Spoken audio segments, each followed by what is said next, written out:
구약 성경의 역사는 예수님 안에서 완성됩니다. 따라서 우리는 예수님을 이해하려면 구약 성경의 관점에서 예수님을 봐야 됩니다. 역으로 구약의 역사는 예수님이 비춰주시는 그 빛으로 보아야만 또 명확하게 드러납니다. 구약 성경의 모든 초점과 목적지는 예수님께 맞춰져 있습니다. 예수님은 유대 민족의 역사와 혈통과 문화와 세계관 속에서 성장했습니다. 따라서 우리는 이 복음서를 이해하려고 할 때 예수님이 사셨던 당시의 유대인의 문화와 관습, 또 역사와 언약에 대해서 잘 이해해야 됩니다. 그래서 이것을 모르고 그냥 우리 시대의 생각으로 하게 되면 이걸 이렇게 오해하게 되는 거예요. 그러니까 유월절 만찬에 대해서도 우리가 친구들끼리 명절 때 또는 가족들끼리 밥 먹는 것으로 정도로만 생각한다면 여기에서 가르쳐주고 있는 중요한 의미를 놓치게 되는 것이죠. 그래서 예수님이 누구이고 왜 이 땅에 오셨고 무엇을 가르치시려고 했는지에 대해서 알고자 한다면 예수님은 유대인이시다. 유대인의 역사, 유대인의 문화, 유대인의 신앙과 삶의 근거에서 구약 성경을 성취하시는 분이다 라고 하는 전제를 잘 하고 있어야 됩니다. 그래서 유월절 만찬에서 예수님께서 가르치신 이 진리를 입체적으로 이해하려고 한다면 우리는 유대인의 관점, 다시 말해서 구약 성경의 관점에서 봐야 됩니다. 이게 좀 어려워요. 날짜를 정하는 것도 어렵고, 그래서 이런 부분들을 잘 살펴야 되는데, 제가 거기에 그 순서를 정해놨는데, 6월절 그 순서를 사데르라고 하는데, 순서라는 말이에요. 질서라는 말인데, 예식문입니다. 그러니까, 어떤 경우는, 사데르가 그 이후에, 예수님이 구속사역을 마친 후에 아마 있었던 것 같은데 한 14개로 정리가 돼 있고 어떤 거는 뭐 찾아보면 20가지로 되어 있는 거 있고 다양하게 있어요. 그런데 어쨌든 이 순서대로 예수님께서 식사를 하셨다라고 하는 것을 전제하고 있어야 돼요. 그러니까 우리가 이걸 모르고서 들으면 이렇게 계속 이게 좀 그냥 우리가 보통 먹을 때 빵 먹으면서 음료수 마시고 막 이렇게 하는 것처럼 빵 먹고 또 포도주 마시고 또 빵 먹고 포도주 마시고 또 쓴나물 먹고 막 이렇게 한 것 같잖아요. 그러지 않아요. 다 먹는 순서가 있어요. 그러니까 그 순서대로 그렇게 하셨다라는 것들을 기억하면서 이걸 봐야 본문이 좀 더 입체적으로 보이고 그 속에서 제자들이 느꼈을 충격을 우리도 느껴야 돼요. 그래야 이게 이 오늘 말씀에 대해서 조금 더 이해가 된 겁니다. 그래서 유대인들은 지난번에도 봤지만 6월절, 77절, 초막절에서 3대 절기를 지키죠. 그래서 이 절기를 아주 중요하게 생각했어요. 그래서 특별히 6월절은 이스라엘의 구원의 기원을 얘기하고 있는 거기 때문에 출애굽기 12장과 연결해가지고 아주 가장 큰 명절로 늘 생각했습니다.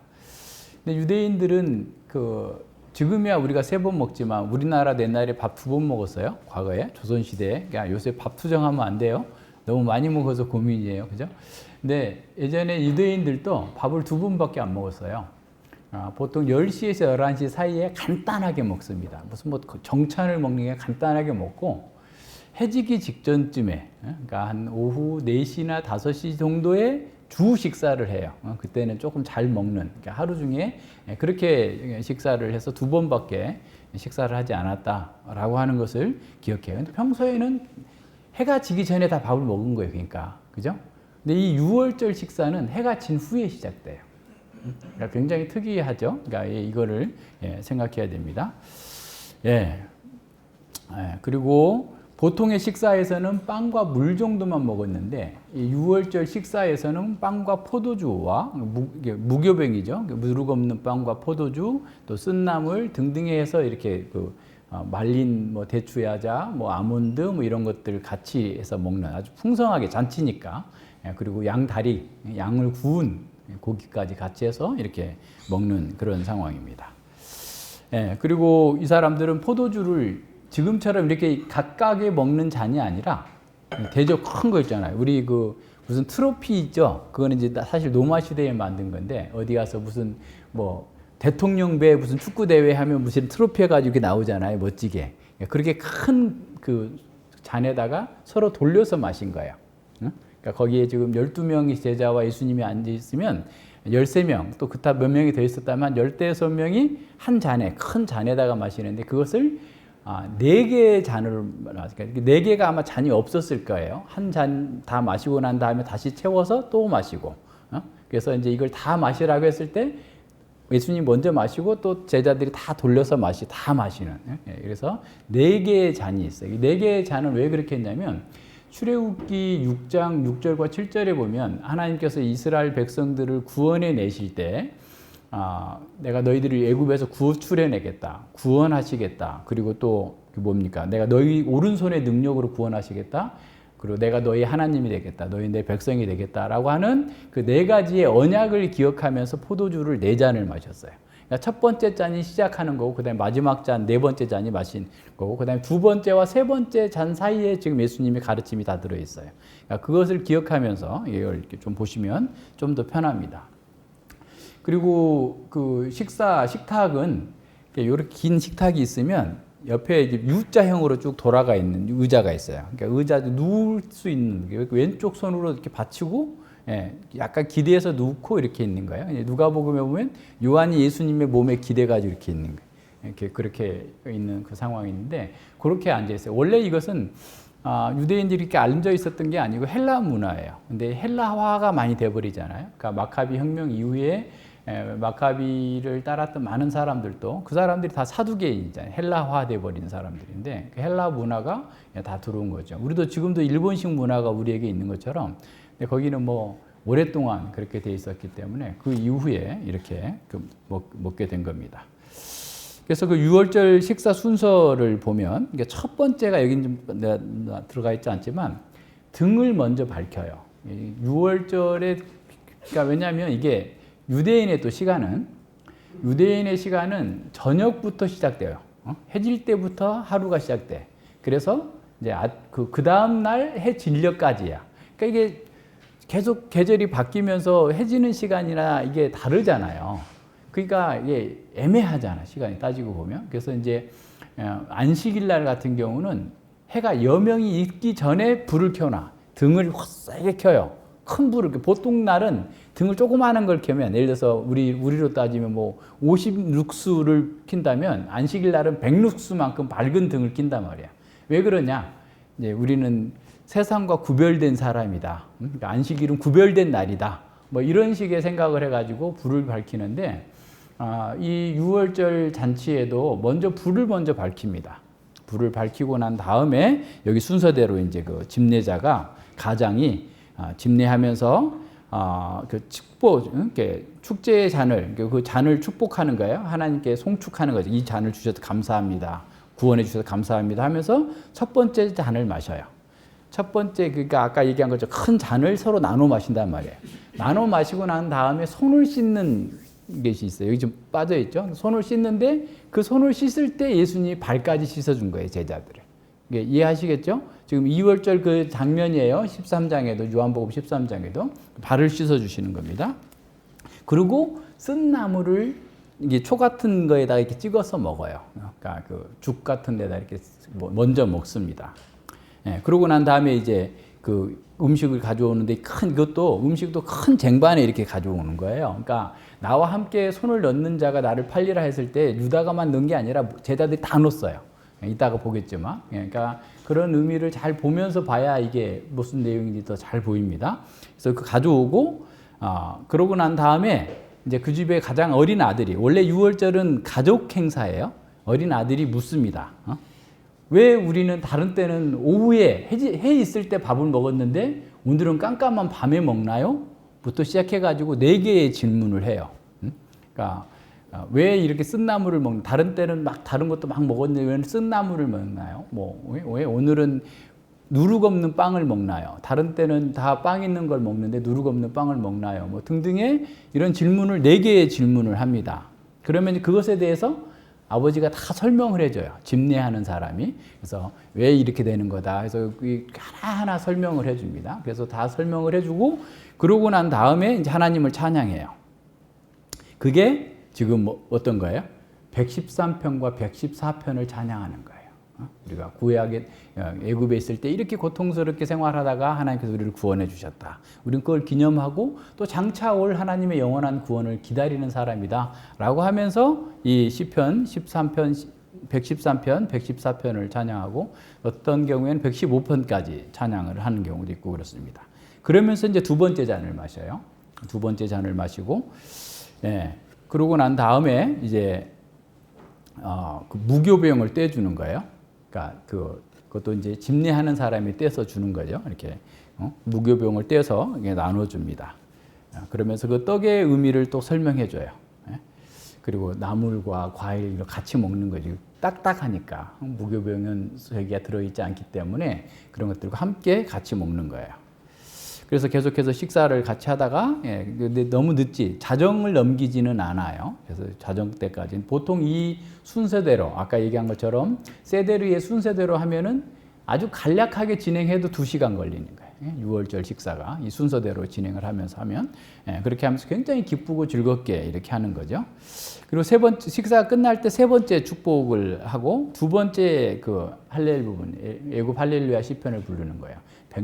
115, 116, 117, 118편을 요때 부르는 거예요. 그리고 이제 네 번째 잔을 마시고 가는 거예요. 그리고 또 가면서 이제 30절에 나오지만 찬미하고 감람산으로 갈 때도 또 아마 처음부터 끝까지 한번 찬송을 하면서 거기서 감람산까지 가는데 상당한 시간이 걸리니까 그렇게 갔을 것을 생각하면서 보면 됩니다.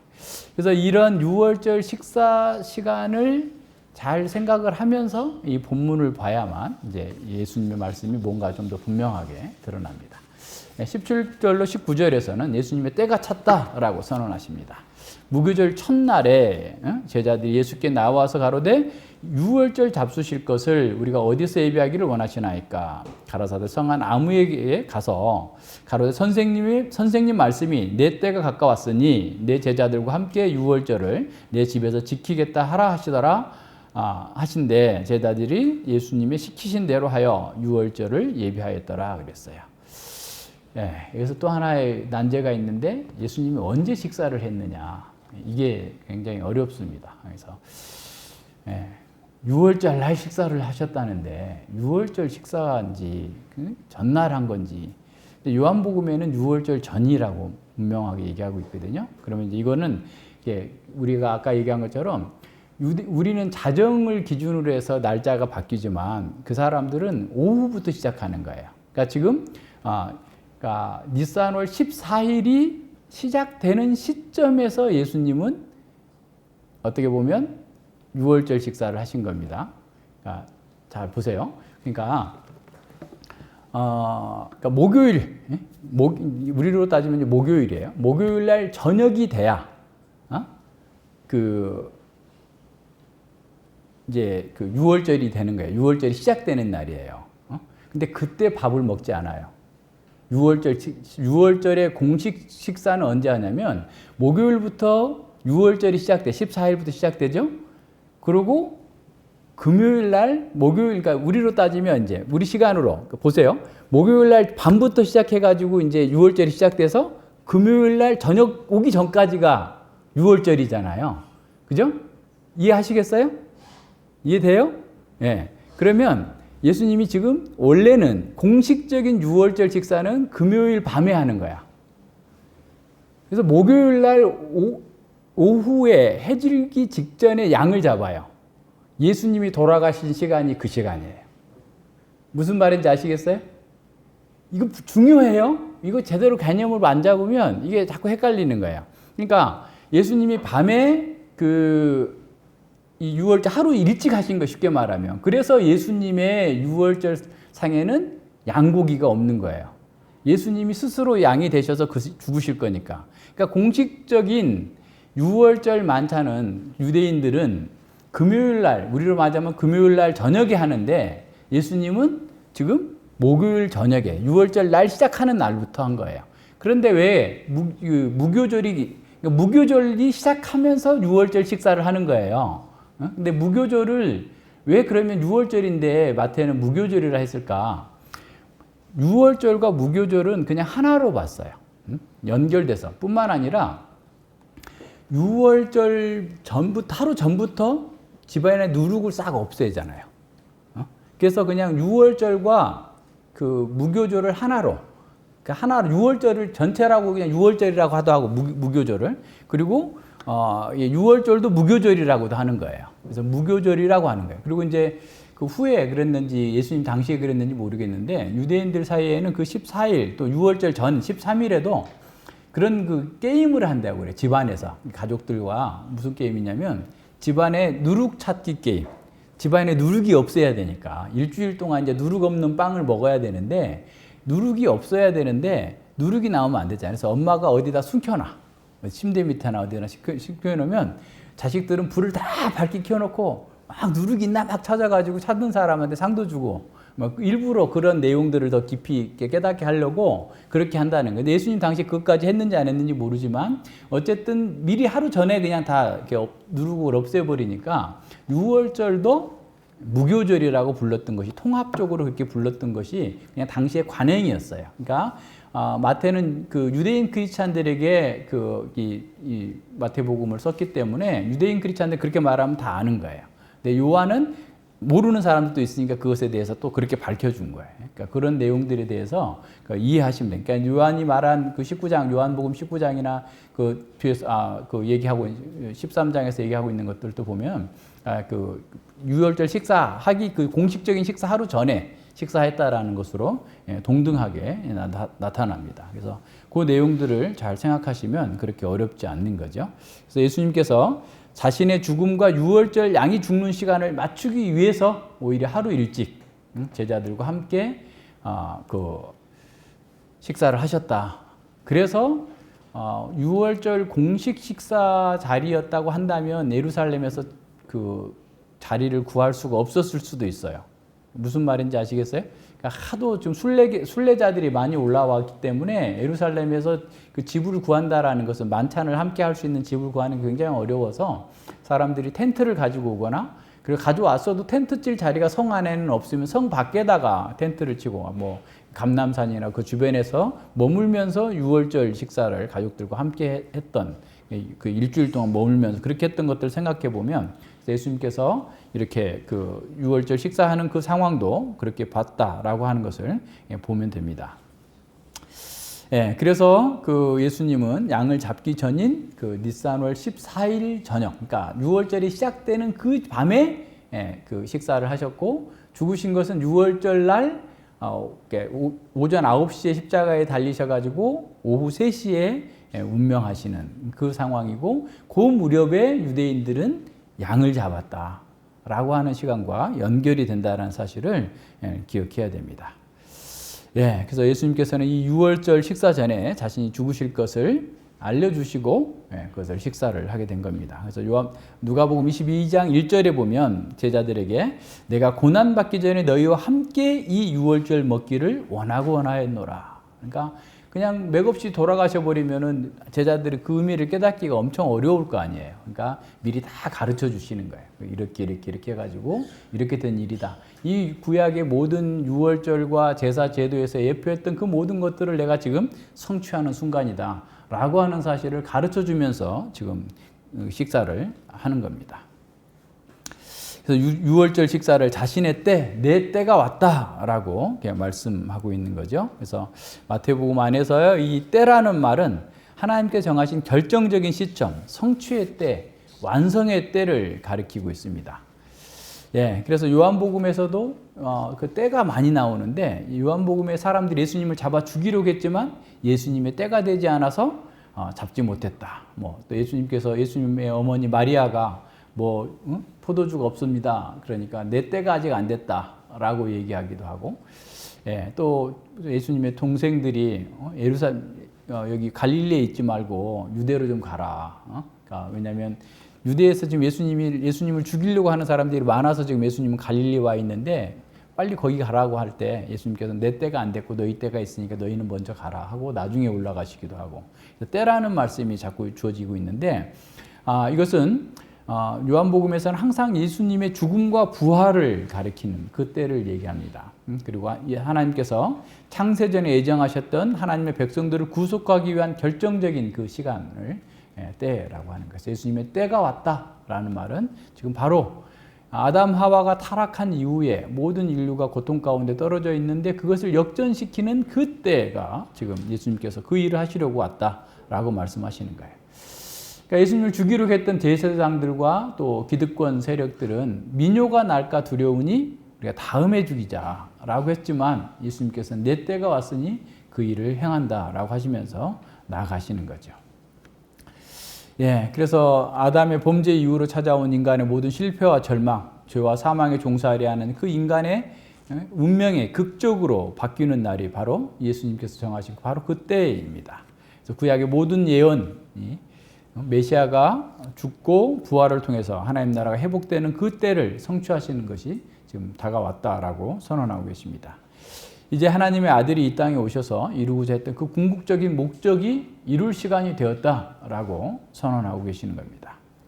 예수님 역사의 목적을 성취할 때가 왔음을 선언하시고 그때 이루어질 일들이 무엇이고 그것이 어떤 의미가 있는지 그것을 가르치기 위해서 지금 유월절 식사를 예비하도록 하신 겁니다. 예. 일반적으로 유대인들은 가족들과 함께 그 유월절 식사를 하고 그 절기를 지켰지만 예수님은 영적인 가족인 제자들과 함께 그 의미를 성취하실 것을 선포하고 가르쳐주고 있습니다. 이는 종말에 하나님의 가족들이 함께하는 종말론적 잔치를 예표하는 그러한 식사 자리이기도 합니다. 그래서 유월절을 지키다라는 말은 보통 성전에서 양을 잡고 그 양을 구워가지고 그걸 식사하는 그 자리를 이렇게 말하는 관용적인 그런 표현입니다. 그러니까 양을 가져왔어도 성전 안에서 잡고 거기서 또 구워가지고 이렇게 먹는 거죠. 그러니까 출애굽 때 그 양고기를 구워 먹으라 한 것도 빨리 구워 먹을 수가 있으니까 삶으면 한참 시간이 걸리잖아요. 그러니까 빨리 먹고 가는 신발을 신고 허리띠를 띄고 이렇게 먹는 것처럼 빨리 먹을 수 있도록 그리고 그런 의미이기 때문에 그래서 보통은 그런 그 큰 쟁반에다가 양 정강이 다리 하나 구워 놓은 거를 이렇게 나눠 가지고 이렇게 먹을 수 있도록 그렇게 해놨던 것입니다.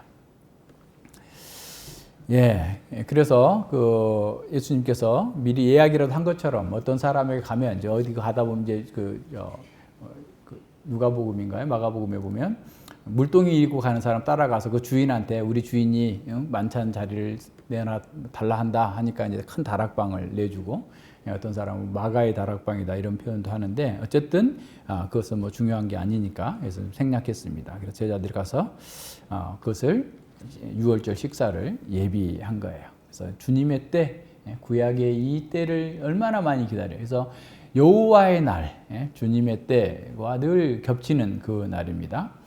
예수님 오시기 전 700년 전에 이사야는 내 때라고 하셨던 그 날이 이루어질 때 어떻게 무슨 일이 있을 것인지를 아주 아름다운 영상처럼 말씀하고 있습니다. 이사야 25장 6절로 9절입니다. 만군의 여호와께서 이 산에서 만민을 위하여 기름진 것과 오래 저장하였던 포도주로 연회를 베푸시리니 메시아적 잔치를 베푸시리니 곧 골수가 가득한 기름진 것과 오래 저장하였던 맑은 포도주를 하실 것이며 또 이 산에서 모든 민족이 그 가리워진 면박과 열방의 그 덮인 휘장을 제하시며 사망을 영원히 멸하실 것이라. 주 여호와께서 모든 얼굴에서 눈물을 씻기시며 백성의 수치를 온 천하에서 제하시리라. 여호와께서 이같이 말씀하셨느니라. 그날에 말하기를 이는 우리의 하나님이시라. 우리가 그를 기다렸으니 그가 우리를 구원하시리로다. 이는 여호와시라. 우리가 그를 기다렸으니 우리는 그 구원을 기뻐하며 즐거워할 것이다 라고 얘기합니다. 바로 그 날이 왔다. 내 때가 왔다 라고 말씀하고 있어요. 자, 우리는 이 성취된 시대에 살고 있어요. 예수님께서 가져오신 그 구원의 그 기쁨을 우리는 누리고 있습니다. 그러면서 우리는 다시 오실 주님을 기다리는 삶을 사는 거예요. 그래서 구약 백성들보다 더 분명한 언약의 성취를 가지고 있는 사람으로서 어떻게 살아야 될지를 다시 한번 생각해 봐야 됩니다. 20절로 25절에 보면 이제 유월절 식사가 드디어 시작이 됐어요. 이제 시작된 겁니다. 아까 앞서 얘기해 줬던 대로. 자, 저물 때에 등은 밝혀졌을 거고 밝은 등이 밝혀졌을 테고 깜깜해진 거예요. 그래서 이제 그 U자의 형태된 그 의자에 지금 기대어서 누워 있는 그리고 그 예수님께서 가장처럼 집례를 하기 때문에 가운데에 앉으셨겠죠.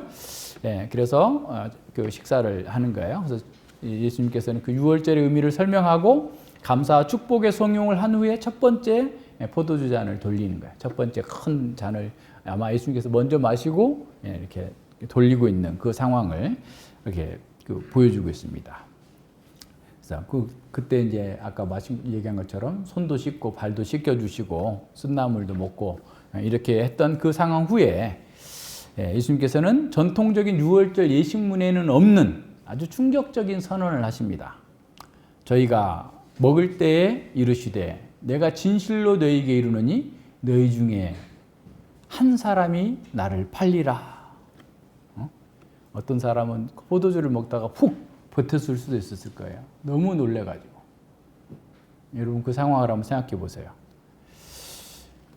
그동안 예수님은 자신을 관원에게 넘겨줄 것이라고 누군가가 넘겨줄 것이라고 3번씩이나 말씀을 하셨지만 누가 넘겨줄 거다고인지를 밝히지 않았어요. 그런데 이 축제의 자리에서 예수님을 팔자가 12제자 중에 하나라는 사실이 선언되자 제자들은 엄청난 충격에 빠지게 됩니다. 아마 유다를 제외한 모든 제자들은 다 말문이 막혀서 어안이 벙벙하면서 서로를 쳐다봤을 거예요. 심히와 근심하며 라는 말이 함께 사용될 때는 극심한 고통을 얘기합니다. 그러니까 제자들은 지금 예수님께서 좀 포도주 마시고 쓴나물 먹고 있는데 너희 중에 하나가 나를 팔리라 라고 말씀을 하니까 제자들은 얼굴이 사색이 돼가지고 깜짝 놀라서 얼굴이 지금 심한 고통에 빠진 심히 근심하며 이렇게 돼 있어요. 그러면서 그 제자들 중에 이제 근심하면서 각각 차례대로 한 명씩 질문합니다. 주여 내니이까? 이 말은 주님 저는 아니지요? 라는 물음이에요. 다시 말해서 그래 너는 아니야 라는 말을 기대하는 그런 표현입니다. 주님 저는 아니죠? 아니다라는 말, 메네라는 말이 먼저 나와요. 다 한 사람씩 저도 아니죠? 저도 아니죠? 저도 아니죠? 그 한번 상황을 한번 생각해 보세요. 여러분 연상해 보세요. 3년 반 동안 숙식과 고락을 함께 하면서 예수님을 따라왔던 그 사람들에게 예수님은 지금 너희 중에 하나가 나를 팔리라 라고 했을 때 그 제자들이 느꼈을 그 충격과 그 고통은 얼마나 컸을지를 한번 생각해 봐야 됩니다. 예수님은 답을 하십니다. 나와 함께 그릇에 손을 놓는 그가 나를 팔리라 라고 말씀합니다. 그러니까 21절에서 예수님께서 말씀하신 것은 그냥 다 알 수 없다 그 말이나 마찬가지예요. 왜냐하면 한 그릇에 지금 다 같이 먹고 있는데 다 같이 먹고 있는데 그 중에 먹는 자가 그러니까 다시 말하면 너희 중에 한 사람이 나를 팔 거라는 말을 다시 반복한 답인 거예요 이게. 유다만 손을 넣어가지고 유다였다 이렇게 예상하면 잘못된 거예요. 유다가 예수님의 그릇에 와가지고 저쪽에 있다가 이렇게 와서 먹었으면 금방 알았죠. 만약에 유다가 예수님을 팔 걸 알았으면 제자들이 가만히 뒀겠어요? 제사장의 종도 칼로 쳐서 지금 베드로가 죽이려고 하는 판인데 가만히 두지 않았어요. 요한복음에 보면 그 사랑하는 제자가 이제 요한이거든요. 요한이 가장 나이가 어렸던 것 같아요. 요한이 예수님이 곁에 이렇게 기대고 누워 있는데 베드로가 야 누군지 물어봐. 이렇게 하니까 예수님께서 요한이 물어보니까 내가 내 초를 찍어서 주는 사람이다라고 하는데 요한도 뭔지를 몰랐어요. 무슨 소리인지 몰랐어요. 그리고 주셨는데도 갸론 유다에게 줬는데도 28절에 보면 다 몰랐어요. 유다가 어디 갔어? 네 할 일 해라. 갔는데 무슨 구제하러 가는지 사러 갔는지 그런갑다. 이렇게 생각했지 유다가 거기에서 팔 거라고 제자들은 전혀 인식하지 못했어요. 그런 상황이라는 사실을 기억하면서 보세요. 그런데요. 예수님은 그냥 여기 내 그릇에 함께 손을 넣는 자가 나를 팔리라 라는 정도에서 그냥 사실만을 얘기하고 있는 게 아니라 이것은 시편 41편 9절을 인용하고 있는 거예요. 인유하고 있는 거예요. 시편 41편 9절에 보면 나의 신뢰하는 바 내 떡을 먹던 나의 가까운 친구도 나를 대적하여 그 발꿈치를 들었나이다 선언하고 있어요. 예수님의 말씀을 들었던 이 제자들은 예수님의 이 말씀 속에서 그 충격 속에서도 나와 함께 그릇에 손을 넣는 자가 나를 팔리라 할 때 다윗이 쓴 시편 41편이 생각이 났을 거예요. 여러분 그런 거 그렇게 하잖아요. 그죠? 어떤 말 한마디만 해도 그 어떤 사람이 말했던 전체가 생각이 나잖아요. 이 제자들은 다윗이 기록한 시편 41편, 시편 1권의 마지막 그 시편에서 정말 가장 신뢰했던 친구, 자신과 함께 식탁에서 먹고 마시고 즐거워했던 그 친구가 원수와 연합해가지고 자기를 죽이러 온다는 사실을 탄식하면서 썼던 그 상황, 그것을 생각하게 됐을 거예요. 역사적 정황이 정확하진 않지만 여러 사람이 있을 수 있지만 아히도멜 같은 사람, 다윗의 가장 큰 책사고 참모였는데 압살롬의 반란편에 서가지고 다윗을 쳐서 죽이자라고 계략을 냈던 그 사람을 생각하는 것처럼 지금 예수님께서 나와 함께 친구로 지내고 함께 떡을 먹던 자가 나를 팔게 될 것이다 라고 얘기합니다. 그러니까 공용으로 사용하고 있는 이 그릇에 모든 제자가 손을 넣기 때문에 누구도 유다가 그 사람일 거라고 생각하지 못한 거예요.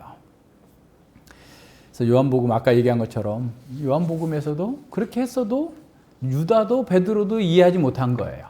제자들도 이해하지 못했습니다. 예수님께서 다른 사람에게도 유교병을 다 찢어서 주고 음식을 나눠줬기 때문에 그래요.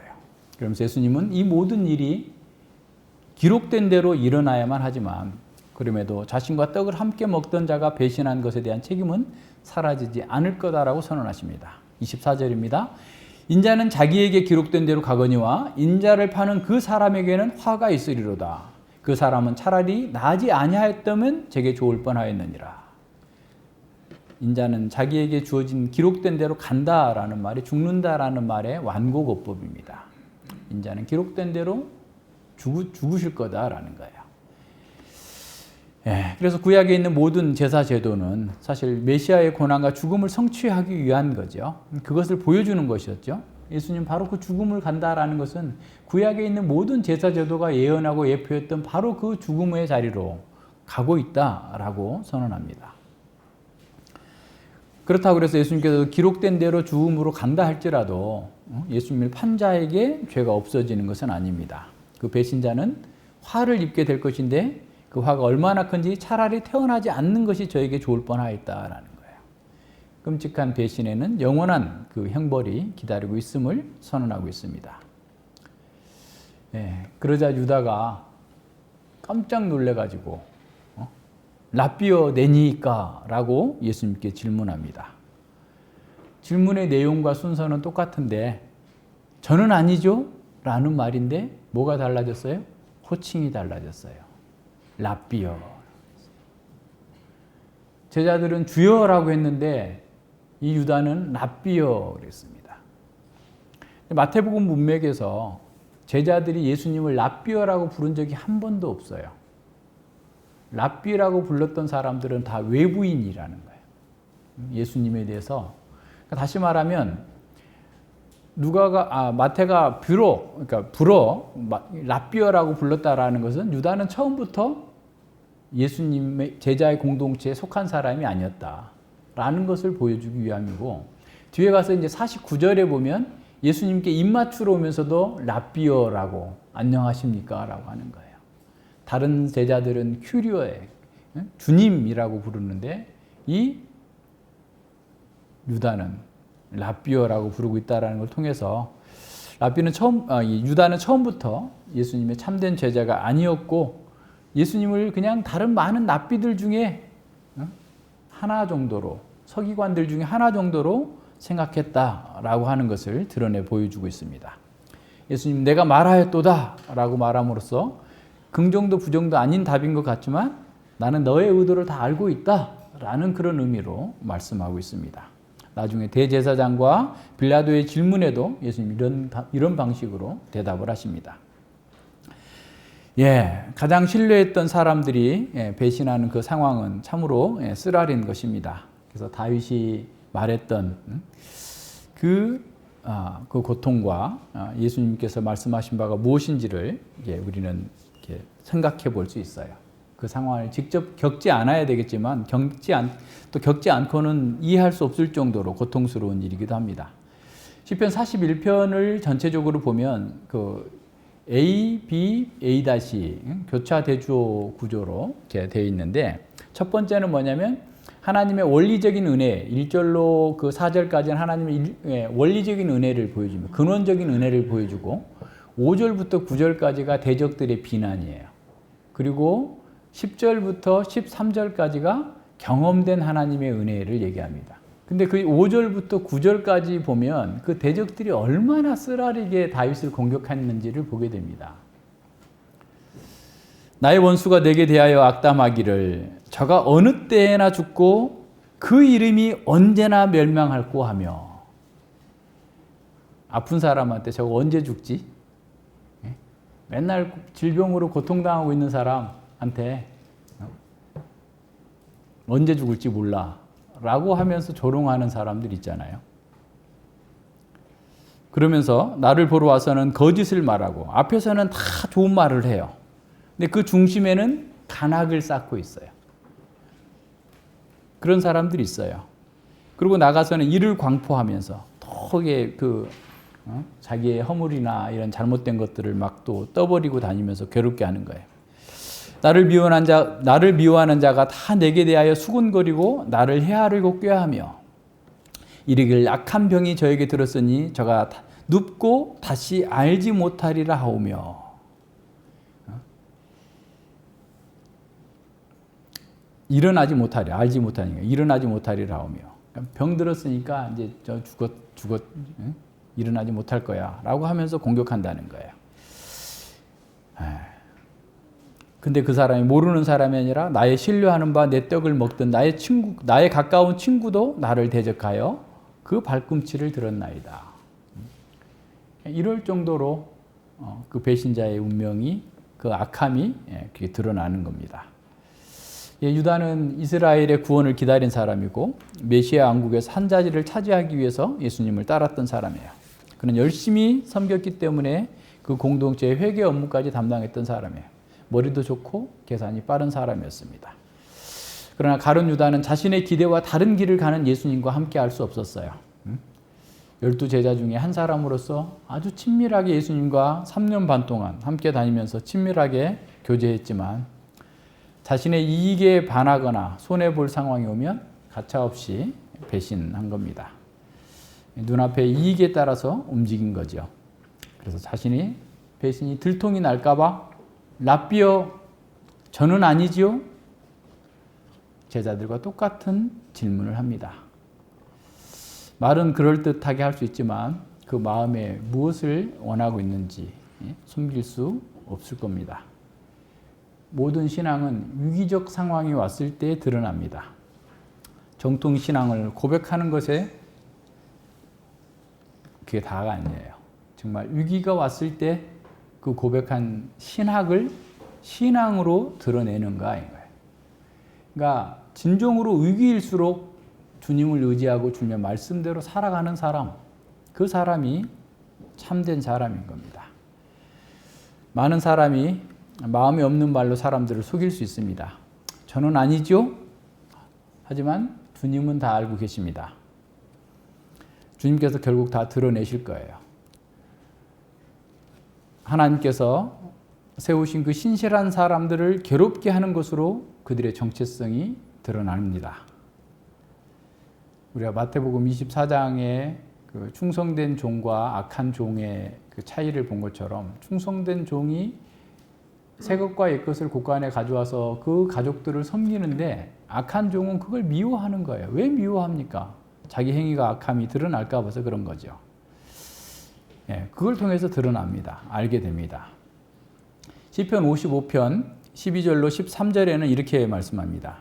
나를 책망하는 자가 원수가 아니라 원수일진데 내가 참았으리라. 나를 대하여 자기를 높이는 자가 나를 미워하는 자가 아니라 미워하는 자일진데 내가 그를 피하여 숨었으리라. 그가 곧 너로다. 나의 동료, 나의 동무요, 나의 가까운 친구로다. 이게 가장 고통스러운 겁니다. 라삐어, 저는 아니죠. 라고 했던 그 사람 속에 이런 것들이 들어있는 겁니다. 하나님의 은혜가 없는 사람들은 자기 영광과 또 자기 정욕에 합하는 거면 굉장히 열광적으로 간이라도 빼줄 것처럼 하지만 자기와의 기대와 반하는 상황이 온다면 언제든지 배신할 거예요. 자기를 부인하라고 그러면 절대로 부인하기 어려운 거예요. 그게 은혜가 있느냐 없느냐의 차이입니다. 유다는 이미 예수님을 팔아버린 은 30세겔을 주머니에 넣고 있었을 수도 있어요. 어디다 감춰놓고 있었을 수도 있어요. 그러면서도 저는 아니죠, 라삐어 라고 할 때 그 마음이 어땠을까요? 떨렸을까요? 고통스러웠을까요? 중요한 것은 주님께서 그에게 회개할 기회를 줬는데도 회개하지 않고 신앙적 외식 사이로 숨어버렸다라는 거예요. 저는 아니죠 라는 말 속에 우리 자신의 모습은 보이지 않습니까? 저는 절대로 그런 적이 없습니다 라고 강조했던 그 사람이 훨씬 더 배반할 가능성이 크다는 사실을 우리는 알 수 있습니다. 우리도 실수가 있고 허물이 있고 그런 마음이 들 수가 있는데도 불구하고 전혀 저는 그런 적 없습니다. 내 자식은 절대로 그럴 사람이 아닙니다. 라고 하는 사람들 속에 우리는 유다와 같은 모습을 볼 수 있어야 됩니다. 또한 우리 자신의 모습도 봐야 됩니다. 주님을 부인하는 일을 하면서도 아닌 것처럼 기도하면서 경건의 모양을 꾸미는 사람들이 있다는 사실을 우리는 압니다. 또 봅니다. 그런 사람들이 있습니다. 안타깝지만 어쩔 수 없는 것 같아요.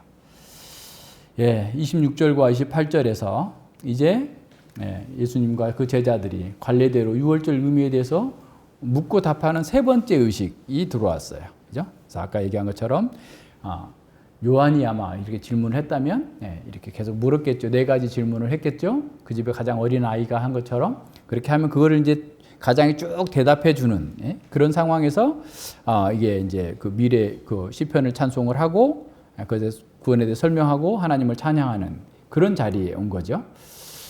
그래서 유월절의 의미에 대해서 그동안 적어도 3년 정도를 예수님과 함께 지금 적어도 2번은 함께 유월절을 보냈을 거예요. 그동안에는 이렇게 했을 거예요. 아무 이렇게 말씀하지 않고 유대인의 관례대로 그렇게 하는 대로 계속 했을 거란 말이에요. 그런데 지금 이번에 세 번째 와가지고서 지금 그 얘기를 이제 듣게 되는 거죠. 이들이 시편을 부르면서 얼마나 마음이 긴장됐을까요, 여러분? 우리 중에 누군가 판다고 했는데 혹시 나는 아닐까? 라고 하면서 두려움 가운데에서 아주 비장한 모습으로 그 분위기 속이 굉장히 가라앉으면서 찬양하고 있지 않았을까요? 그들은 시편을 부르면서도 마음이 상당히 복잡했을 겁니다. 시편 찬양은 힘차게 불렀었겠지만 전체의 분위기는 고통과 불안, 그 어두운 그림자가 그려져 있었을 것을 우리는 상상해 볼 수 있습니다. 이런 상황에서 예수님께서 두 번째 잔을 이렇게 마신 후에 무교병을 떼어주면서 이제 말씀하시는 거예요. 평상시에 유월절 같았으면 큰 쟁반에 놓인 그 음식을 갖는 의미 각각을 설명하고 또 축사하신 후에서 떼어서 줬어요. 기도하고 난 다음에 떼어서 주었을 거예요.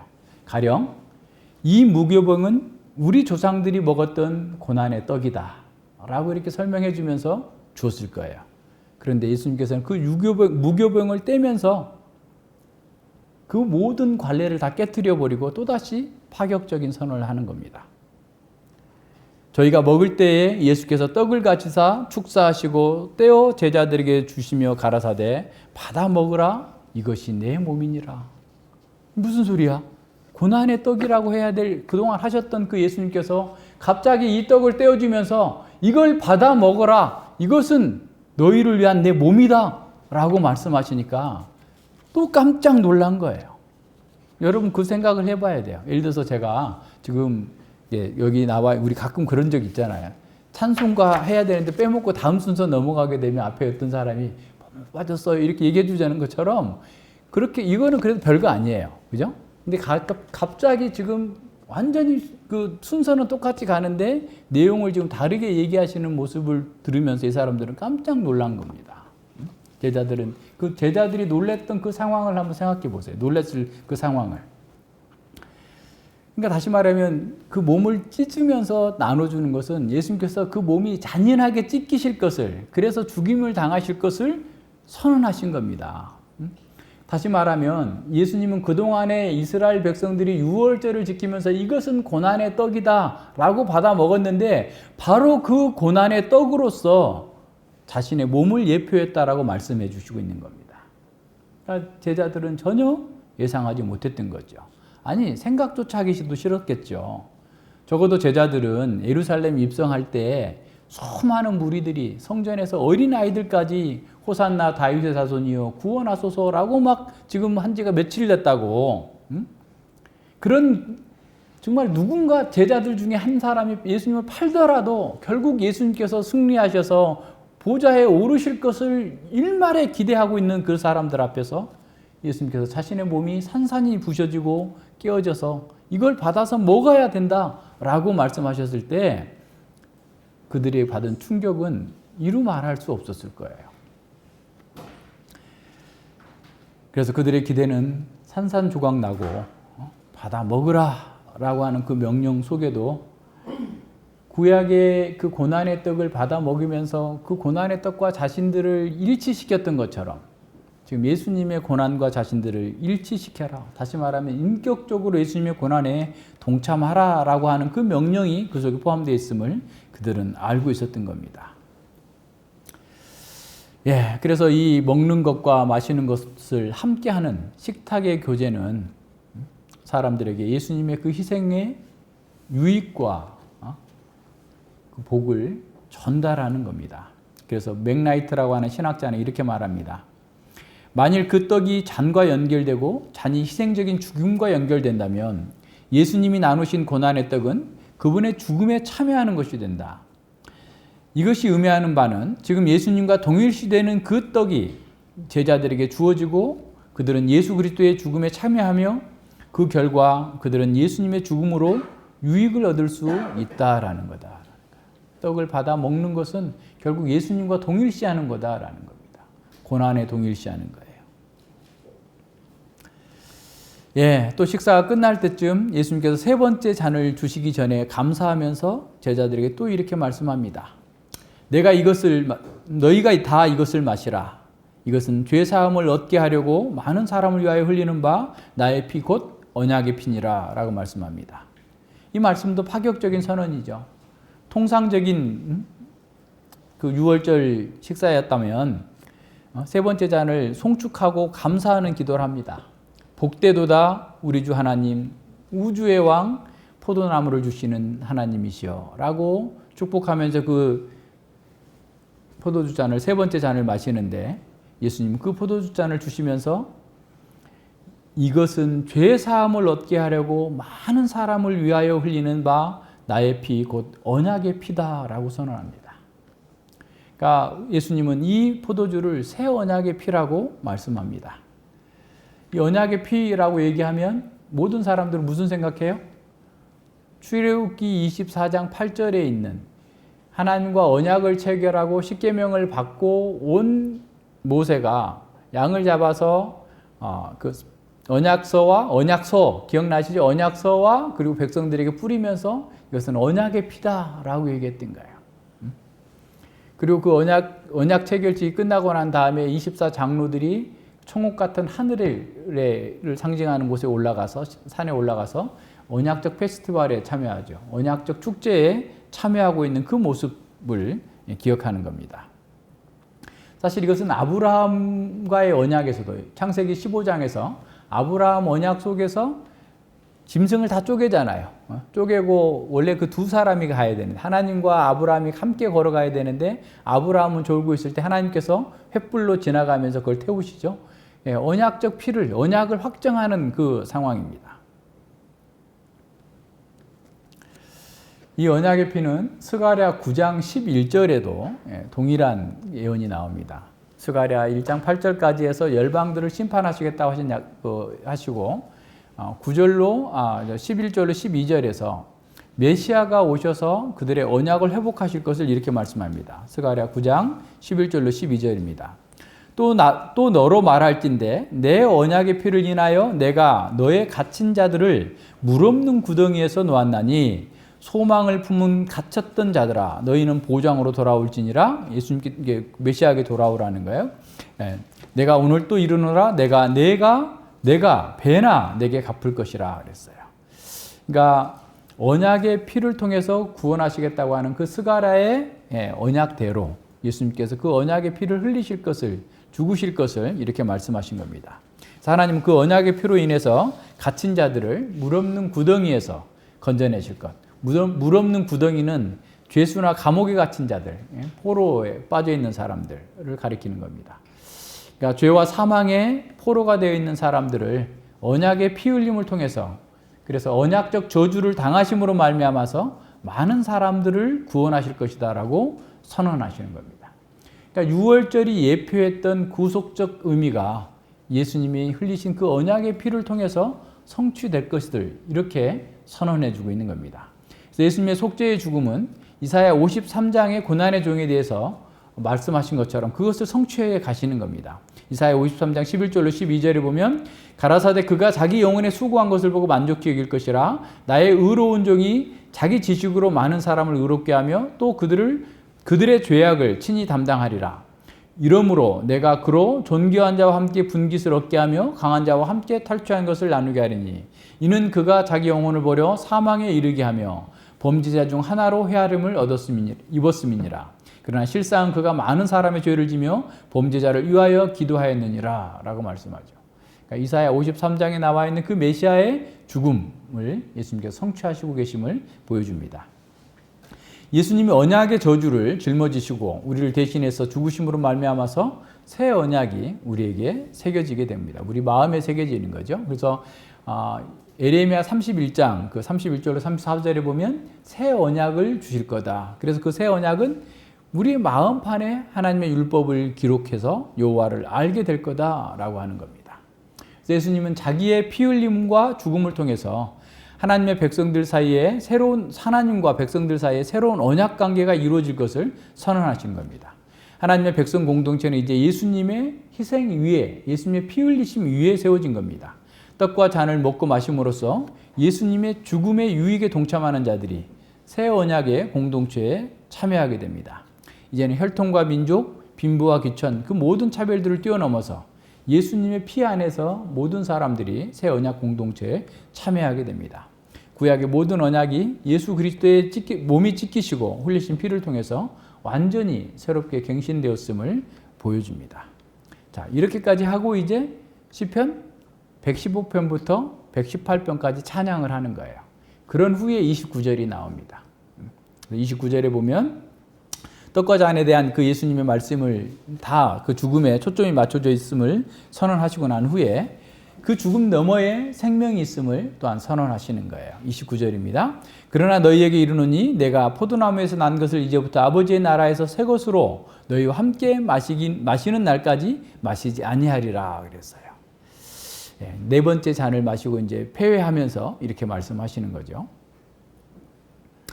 자, 예수님께서 이 포도나무 잔에서 난 것을 마시지 않겠다라고 엄중한 서약을 하신 것은 전체 식사로 확정될 수도 있고 잔에 대한 것일 수도 있어요. 뭐 어떤 것이든지 강조점은 포도주를 다시 마시지 않겠다는 것이 아니라 곧 아버지 나라가 임할 거다라고 하는 것에 초점이 되어 있습니다. 예수님의 사역은 십자가에서 돌아가심으로 끝나지 않았습니다. 예수님은 부활하실 거예요. 그래서 많은 사람의 죄사함을 받고 그 아버지의 나라에 참여하는 생명을 주시고 그 생명을 누리게 하시는 일을 계속하실 거예요. 그래서 뭐뭐 할 때까지는 먹거나 마시지 않겠다라고 하는 것은 맹세를 말하는 맹세의 형식구입니다. 사도행전 23장에 보면 바울이 죽기까지는 먹지도 마시지도 않겠다고 했던 그 40명의 유대인들이 있죠. 그러니까 다시 말하면 그 일을 이룰 때까지는 뭐 죽어도 내가 반드시 그걸 이루겠다라고 하는 그런 맹세의 형식구예요. 그렇다면 예수님께서도 이렇게 말씀하신 거예요. 예수님께 새 언약 백성과 함께 종말의 잔치를 반드시 즐기도록 아버지의 나라가 오게 될 거다. 그걸 맹세하신다. 라는 말이에요. 그 말을 이렇게 그렇게 표현하신 겁니다. 그 당시에 문화적인 언어적 요법으로 그렇게 말씀하신 거예요. 그래서 이 잔치는 개인적인 축하 잔치를 넘어서 영원한 교제의 장이 될 것입니다. 공동체의 장이죠. 제자들과 육신으로 나누는 이 교제는 잠시 중단되겠지만 아버지의 나라에서 영원한 교제를 누리게 될 것을 선언하십니다. 따라서 예수님의 죽음에 대한 강조는 엄숙한 최후가 아니라 죽음을 통한 새 생명에 대한 기쁨의 예언이었다라는 사실을 기억해야 됩니다. 예수님이 주재하신 유월절 만찬은 충격의 연속이었습니다. 떡과 포도주에 축사하시는 것은 전통 관례대로 하셨습니다. 그러나 첫 번째 포도주를 마실 때 제자 중에 하나가 예수님을 팔 것이라고 선언함으로써 제자들은 심히 근심하게 됐어요. 제자들은 큰 충격을 받고 즉각적인 부정으로 부정적인 반응을 했습니다. 하지만 그것은 시작에 불과했어요. 누룩 없는 떡인 무교병을 떼면서 받아 먹어라. 이것이 내 몸이라 라고 말씀하십니다.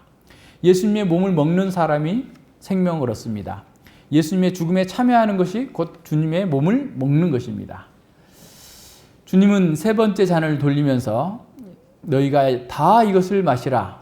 이것은 죄사함을 얻게 하려고 많은 사람을 위하여 흘리는 바 나의 피, 언약의 피라라고 말씀하십니다. 전통적인 유대인들이 식사와는 일치되는 그 순서를 가지고 있었지만 세데르는 가지고 있었지만 그 식사는 전혀 새로운 의미, 아니 유월절의 모든 예식이 지시했던 참된 실상으로서 예수님 자신을 보여주시는 것이 됐어요. 바로 그 유월절이 보여줬던, 구약이 보여줬던 모든 실체가 예수님을 통해서 성취된다는 충격적인 말씀을 그들은 듣게 된 겁니다. 1500년 이상, 아니면 아담으로부터 시작한다면 그 이상까지 오랜 동안 그림자를 통해서 기념하던 그 유월절 만찬과 제사 제도가 이제 예수님 안에서 온전하게 성취된다라고 하는 사실을 그들은 배우게 된 거예요. 알게 된 겁니다. 그러나 그들은 온전하게 아직 깨닫지는 못했습니다. 요한복음 6장 51절 55절 그 후반부에 보면 예수님께서 5,000명을 먹이신 사건을 이렇게 해설해 주면서 말씀하십니다. 나는 하늘로서 내려온 산떡이니 사람이 이 떡을 먹으면 영생하리라.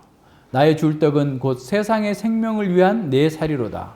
내 살은 참된 양식이요 내 피는 참된 음료로다. 나를 먹는 그 사람도 나로 인하여 살리라. 이것은 하늘에서 내려온 떡이니 조상들이 먹고도 죽은 것과 같지 아니하여 이 떡을 먹는 자는 영원히 살리라 라고 선언하십니다. 주님은 어서 받아 먹으라 라고 말씀하신 거예요. 이걸 먹어야 살기 때문에 주님의 몸을 먹고 주님의 피를 마시는 것은 주님의 인격과 사역 전체를 받아들이는 것입니다. 예수님과 식탁 교제를 할 만큼 친근한 관계를 맺는 것입니다. 이것이 생명을 얻고 누리는 유일한 길입니다. 자, 앞서 얘기했던 것처럼 왜 예수님의 유월절 만찬상에는 어린 양이 없었을까? 유월절 만찬이 없는, 그러니까 어린 양, 유월절 양이 없는 유월절 만찬이 가능한 거냐라고 했을 때 하나님의 어린 양이 지금 그 상을 주재하고 있어요. 하나님의 어린 양이 상 위에 있는 게 아니라 지금 상 옆에서 그들을 지금 가르쳐주고 있기 때문에 그렇습니다. 그래서 세례 요한은 예수님을 보자마자 세상 죄를 지고 가는 하나님의 어린 양이다라고 했습니다. 이사야 53장 종의 노래에서도 그는 털 깎는 자 앞에서 마치 도수장으로 끌려가는 어린 양과 털 깎는 자 앞에 잠잠한 양같이 그 입을 열지 아니하였다라고 할 정도로 예수님은 어린 양으로서 이 땅에 오신 겁니다. 그래서 예수님은 유월절 식사를 위해서 양을 잡았던 바로 그 시간에 죽으셨어요. 오전 9시에 못 박히시고 운명하신 것은 오후 3시였습니다. 그래서 그 사람들이 더럽히지 않고 명절을 더럽히지 않고 유월절 식사를 한다고 빨리 매장해 달라라고 부탁까지 했던 것을 기억한다면 예수님의 지금 이 그 죽음이 바로 그날이라는 사실을 알 수 있습니다. 유월절이면 주님이 우리의 모든 죄를 지고 죽으셨기 때문에 죽음이 우리를 영원히 건너뛰었어요. 유월된 겁니다. 주님은 자신의 피와 살을 우리에게 내어주시고 우리의 죄와 사망을 자기 육체와 영혼에 덮어 쓰시고 죽으셨습니다. 하나님 아들이 유월절 양이 되셔서 죽으셨기 때문에 우리가 하나님 나라에서 영원한 생명을 누리게 되었습니다. 그 생명은 지금 여기서부터 주님의 성찬상에 참여하는 것에서 우리는 누리기 시작하는 겁니다. 한 신학자는 이렇게 말합니다. 분명히 예수님은 자신의 고난을 비극이나 실수로 보지 않으시고 자신의 사역 가운데 최고의 행위로 생각하셨다. 최고의 행위로 생각하신 거예요. 그분은 한 번의 영원히 드리는 희생으로 피를 흘리셨는데 그분의 죽음은 많은 사람을 위한 구속을 이루고 미래의 영광스러운 성취를 보증하기 때문이다라는 거예요. 예수님 그 일을 아셨기 때문에 담대하게 가신 겁니다. 그래서 주님은 너희와 함께 이 유월절 먹기를 원하고 원하였노라 라고 말씀하셨던 겁니다. 예수님은 이 일을 위해 오셨고 태어나는 순간부터 여기까지 바로 이 유월절 양이 되시기 위해서 뚜벅뚜벅 걸어오셨던 겁니다. 우리 역시 마찬가지입니다. 우리가 주님의 성찬상에 참여하는 것은 단순한 종교적 의식이 아니라 우리의 삶을 위한 계요돼. 우리가 어떻게 살아야 되는지를 보여주는 계요를 다 나타내주고 있는 거예요. 성찬상에서 바로 그게 나타나는 거예요. 우리가 성찬을 할 때 이걸 느끼려야 됩니다. 우리는 뒤로 우리의 삶을 고정하는 다취되는 완성된 십자가의 구원을 돌아봅니다. 우리는 앞으로 역사의 완성, 하나님 나라의 극치에 이르게 될 우리의 미래를 바라봅니다. 성찬상에서 그렇다는 거예요. 우리는 안으로 우리의 마음과 삶을 점검하고 하나님 앞에서 우리의 죄를 고백합니다. 우리는 위를 향하여서 예수님이 하나님 보좌 우편에서 온 세상을 다스리고 계심을 봅니다. 마지막으로 우리는 주위를 향하여 옆으로 죄로 죽어 있는 세상을 향해서 주님의 사랑을 전하는 것입니다. 다시 말해서 성찬이 우리의 삶의 목표와 방향을 설정하고 우리의 성품을 빚고 우리의 관계를 재설정하도록 삶을 재설정하도록 만들어주는 거예요. 그래서 우리는 만원경적 시각으로 텔레스코프의 방식으로 과거와 현재, 미래를 동시에 보면서 동시에 어라운드 뷰로 위에서 우리 주변을 다 살펴서 볼 줄 아는 전체를 바라볼 수 있는 입체적인 시각을 가지고서 이 성찬의 삶을 구현해내는 거예요. 그것이 우리가 누리는 복입니다. 유월절 만찬이 가족의 식사였던 것처럼 예수님의 가족들도 함께 식사를 나눔으로써 굳건한 결속으로 들어갑니다. 예수님 누구든지 하나님의 뜻대로 하는 자는 내 형제요 자매요 모친이다 라고 말씀하셨습니다. 주님의 성찬상에 참여하는 모든 사람은 육신의 가족보다 더 강한 결속과 사랑으로 연합하게 되어 있습니다. 왜냐하면 성찬상은 영원한 종말의 잔치를 보여주는 확실한 보증이기 때문에 그렇습니다. 그리스도의 죽음은 언약을 파기한 사람들을 대신하여서 대속의 죽음을 당하신 언약적 저주의 죽음이었습니다. 그래서 히브리서 저자는 교회가 예수님이 뿌린 피로 온전케 되었음을 강조하면서 또 예수 그리스도의 죽음이 언약의 피에 근거한 대속적 죽음을 증거하면서 새 언약 공동체는 어떻게 살아야 되는가라고 말씀하고 있습니다. 히브리서 13장 20절로 21절에서 양의 큰 목자이신 우리 주 예수 그리스도를 영원한 언약의 피로 죽은 자 가운데서 이끌어내신 평강의 하나님이 모든 선한 일에 너희를 온전케 하사 자기 뜻을 행하게 하시고 그 앞에 즐거운 것을 예수 그리스도로 말미암아 우리 속에 이루시기를 원하노라. 축도하면서 이렇게 말씀하는 거죠. 영광이 그에게 세세무궁토록 있을지어다. 모든 선한 일을 그리스도와 함께 우리 연합하게 되고 그 연합된 가운데에서 성찬의 의미를 구현해내는 거죠.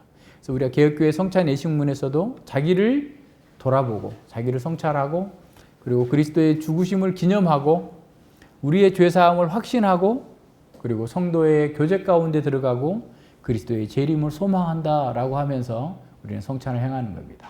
우리는 그 성찬을 통해서 지금 이 땅에서 아버지의 나라의 잔치에 참여하는 거예요.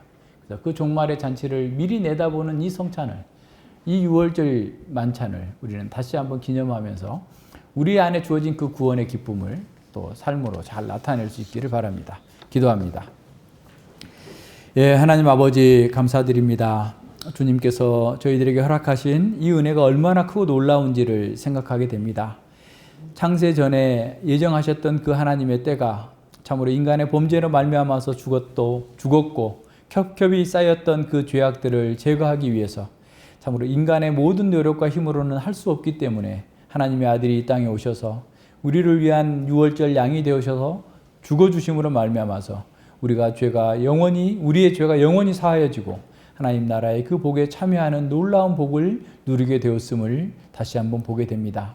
아버지 하나님, 참으로 우리의 죄가 드러날수록 주님의 은혜가 더욱더 크게 다가올 수 있도록 인도하여 주시고, 주님의 은혜를 말로써 고백하는 것으로 그치는 것이 아니라 주님의 은혜에 합당하게 우리의 삶 속에서 참으로 성찬의 의미를 구현하는 것으로 주님과 함께 동행하며 주님의 나라를 사모하며 살아갈 수 있도록 함께하여 주시옵소서. 주님의 살과 주님의 피를 마신 자답게 참으로 주님의 인격과 주님의 마음과 주님의 삶이 저희들을 통해서 아름답게 구현되어질 수 있도록 주님께서 저희들을 이끌어 주시고 함께하여 주시옵소서.